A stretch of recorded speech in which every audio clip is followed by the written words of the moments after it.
नमस्कार आदाब दोस्तों। तो चलिए आज फिर हम आप लोगों के लिए लाए हैं देश और दुनिया की तमाम ताज़ा बड़ी खबरें। ब्रेकिंग न्यूज हेडलाइंस एक एक करके तमाम बड़ी खबरें आपके सामने रखेंगे। सबसे पहली और बड़ी खबर में आपको बताएंगे दोस्तों कि वक्फ संशोधन कानून को लेकर के मोदी सरकार को बहुत बड़ा झटका। वक्फ कानून पर जो है मोदी सरकार और एनडीए के अंदर जबरदस्त बगावत देखने को मिल रही है। बीजेपी के अपने भी घटक दल इस कानून के अब खिलाफ हो गए हैं। किस तरीके से आगे इसकी पूरी जानकारी आपको देंगे। साथ ही साथ अगली बड़ी खबर में आपको बताएंगे दोस्तों कि वक्फ संशोधन कानून को लेकर के अब सुप्रीम कोर्ट के बाद हाई कोर्ट से बड़ी खबर सामने आ रही है। उत्तर प्रदेश के अंदर समाजवादी पार्टी के नेताओं ने अब हाई कोर्ट में इसके खिलाफ याचिका लगा दी है और हाई कोर्ट से इसको लेकर ताजा अपडेट है क्या है, इसके बारे में भी चर्चा करेंगे। साथ ही साथ दोस्तों वक्फ संशोधन कानून मुसलमानों के लिए बनाए जाने के बाद अब मोदी सरकार की नजर सिखों की जमीन पर है। ये दावा मैं नहीं कर रहा हूं, मैं आगे आपको पूरी खबर दिखाऊंगा कि किस तरीके से सरकार अब सिखों के वक्फ पर भी नजर डाल रही है। आगे इस पर चर्चा करेंगे। साथ ही साथ खबर आ रही है दोस्तों वक्फ संशोधन कानून पर समर्थन लेने के बाद नीतीश कुमार को साइडलाइन करने लगी बीजेपी। किस तरीके से इस पर भी चर्चा करेंगे। साथ ही साथ खबर आ रही है दोस्तों कि 1995 जो मंदिर मस्जिदों को लेकर के कानून बना हुआ है, इसके खिलाफ अब जो है एक वकील ने कोर्ट जाने की तैयारी कर ली है, जिस पर देश में एक नया विवाद खड़ा हो सकता है। आगे इस पर भी चर्चा करेंगे। साथ ही साथ दोस्तों वोटिंग मशीन को लेकर के एक बड़ी खबर है। वोटिंग मशीन कभी भी किसी भी वक्त हैक की जा सकती है, इसको लेकर के ताज़ा अपडेट सामने आ रही है, इस पर भी चर्चा करेंगे। साथ ही साथ दोस्तों इजराइल को अब एक और बड़ा झटका लगा है। यहां पर इजराइल ने सिर्फ गाजा को नहीं बल्कि इजराइल ने अपने ही देश के हजारों लोगों को नुकसान पहुंचाया। इसको लेकर नई रिपोर्ट सामने आई है। क्या है इस रिपोर्ट में, इस पर भी चर्चा करेंगे। उससे पहले दोस्तों वक्फ संशोधन कानून पर आपकी क्या राय है? क्या ये कानून देश में इसी तरीके से लागू रहना चाहिए या ये निरस्त होना चाहिए? कमेंट सेक्शन में इस पर अपना फीडबैक जरूर दीजिए। बात करेंगे पहली और बड़ी खबर की। सबसे पहले स्क्रीन के ऊपर ये खबर आप लोग देख सकते हैं।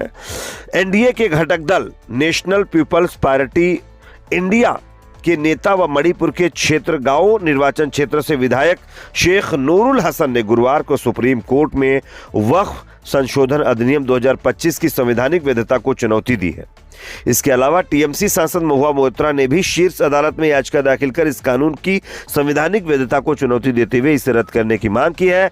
मणिपुर में एनडीए के घटक एनपीपी के विधायक हसन ने शीर्ष अदालत में दाखिल अपनी याचिका में वक्फ कानून में किए गए उस बदलाव पर चिंता जाहिर की है जिसमें इस्लाम का पालन करने वाले अनुसूचित जनजाति को अपनी संपत्ति वक्फ को देने से वंचित किया गया है। याचिका में कहा गया है कि यह उनके अपने धर्म का पालन करने के मौलिक अधिकारों का उल्लंघन करता है, इसलिए यह कानून रद्द होना चाहिए। तो कहीं ना कहीं अब मोदी जी की मुश्किलें जो है वो बढ़ती जा रही हैं।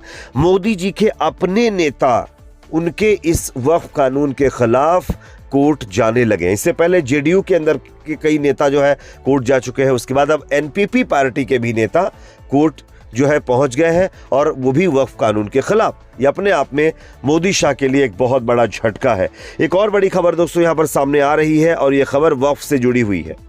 खबर उत्तर प्रदेश से है, जहां पर असमोली की समाजवादी पार्टी विधायक पिंकी यादव ने शुक्रवार को प्रेस कॉन्फ्रेंस के दौरान वक्फ बोर्ड कानून पर सरकार को खुला चैलेंज देते हुए उन्होंने कहा है कि मुस्लिम समाज के अधिकारों पर यह सीधा हमला है और उन्होंने बताया कि समाजवादी पार्टी इस विधेयक के खिलाफ हाईकोर्ट का दरवाजा खटखटा रही है और इस अन्यायपूर्ण कानून को किसी भी कीमत पर लागू नहीं होने देगी। यानी अखिलेश यादव की पार्टी ने यह साफ कह दिया है कि वो सुप्रीम कोर्ट के अलावा हाई कोर्ट भी जाएगी इस कानून के खिलाफ, क्योंकि ये कानून मुसलमानों के हकों को छीनने वाला है।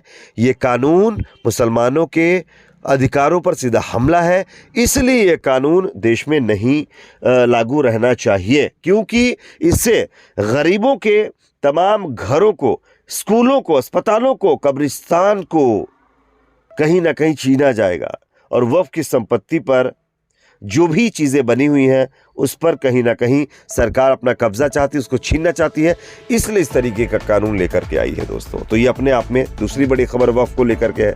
तीसरी बड़ी खबर आ रही है दोस्तों, वक्फ बोर्ड के बाद अब सरकार की नज़र शिरोमणि कमेटी की जमीनों पर है, जो कि सिख समुदाय से ताल्लुक रखने वाली एक कमेटी है।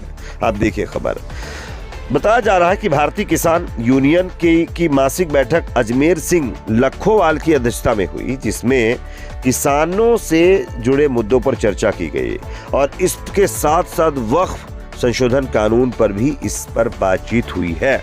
तमाम किसानों ने, जिसको सिख समुदाय से ताल्लुक रखने वाले, उन्होंने एक मीटिंग करते हुए वक्फ पर बात की। उन्होंने कहा है कि सरकार अभी मुसलमानों के लिए वक्फ कानून लेकर के आई है, धीरे धीरे उसकी नजर अब सिखों की जमीन के ऊपर भी है। आने वाले दिनों में सरकार अब सिखों के भी बोर्डों की जमीन को इसी तरीके से कानून लाकर के अपने कब्जे में करने की कोशिश करेगी।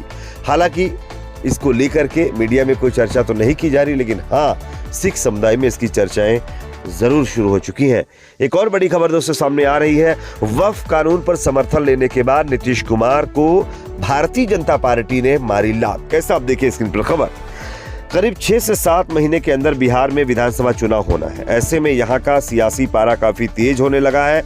इस साल के अंत में होने वाले विधानसभा चुनाव को लेकर पॉलिटिकल पार्टियां पहले से ही अगले लेवल की रणनीति बनानी शुरू कर चुकी हैं। इसी बीच अब बिहार की सियासत एक बार फिर गर्मा गई है, लेकिन इस बार कारण थोड़ा अलग है। भाजपा के वरिष्ठ नेता और पूर्व केंद्रीय मंत्री अश्विनी चौबे द्वारा एक बयान दिया, जिसमें उन्होंने नीतीश सरकार को उप मुख्यमंत्री बनाए जाने की वकालत की है। यानी कि वक्फ कानून पर समर्थन लेने के बाद अब जो बिहार में चुनाव आने वाला है, उसमें नीतीश कुमार को दूसरे नंबर पर भारतीय जनता पार्टी भेजना चाहती है और जो सीएम पद है वो भी बीजेपी को ना देने की बात कर रही है।